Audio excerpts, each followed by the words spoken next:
जिस अशोक सुंदरी का मात्र स्पर्श कर लेने पर अखंड सौभाग्य हो जाता है,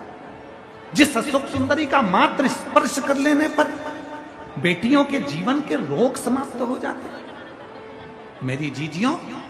आप लोग अगर शंकर जी के मंदिर में जाती हो, शिवलिंग पर जल चढ़ाती हो, वो जल जो बहकर नीचे की ओर जाता है, सामने राइट में गणेश, लेफ्ट में कार्तिक, बीच में एक मोटी सी लाइन होती है जहां से पानी बहकर जाता है। ये जो मोटी सी जो लाइन है, ये अशोक सुंदरी का स्थान है। जब बेटी दुखी होती है, तकलीफ में होती है, जब मेरी बहनें कोई कष्ट में होती है, शिव जी को जल चढ़ाकर यहाँ अपनी हथेली को रखकर उससे प्रार्थना करती है, मैं भी तेरी बहन हूं, तू बाबा से बोलना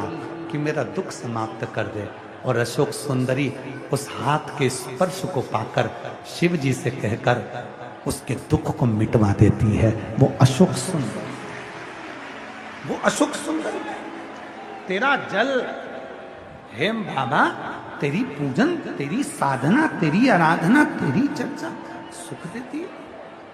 अशोक सुंदरी ने कहा कि मां, मेरे भीतर का एक संशय है, मेरे भीतर की एक तकलीफ है, मेरे भीतर का एक प्रश्न है, और वो प्रश्न का उत्तर अगर देंगे तो मेरे बाबुल देंगे, उस प्रश्न का उत्तर देगा तो मेरा पिता देगा, पिता के सिवा कोई नहीं दे सकता, देंगे तो मेरे शिव देंगे, उसके सिवा कोई नहीं दे सकता। पार्वती जी गई भगवान शिव जी के पास में, भगवान ओगरदानी के पास में, मां जगतजननी तुरंत चली गई।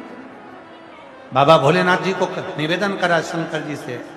अशोक सुंदरी कोई प्रश्न करना चाहती है। अशोक सुंदरी के मन में कोई प्रश्न है। महाराज, कभी कभी, कभी कभी, रोज नहीं, कभी कभी अशोक के वृक्ष की पत्ती, आम के वृक्ष की पत्ती, कभी कभी अशोक के वृक्ष की पत्ती और आम के वृक्ष की पत्ती की बंदरवाल जब दरवाजे पर लगाते हैं,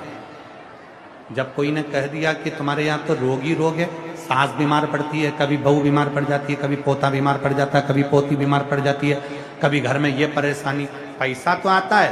सब यहां वहां लग रहा है, तो कभी कभी सोमवार की जब अष्टमी पड़ जाए और सोमवार की अष्टमी के दिन यदि अशोक के वृक्ष की पत्ती और आम के वृक्ष की पत्ती की बंदरवाल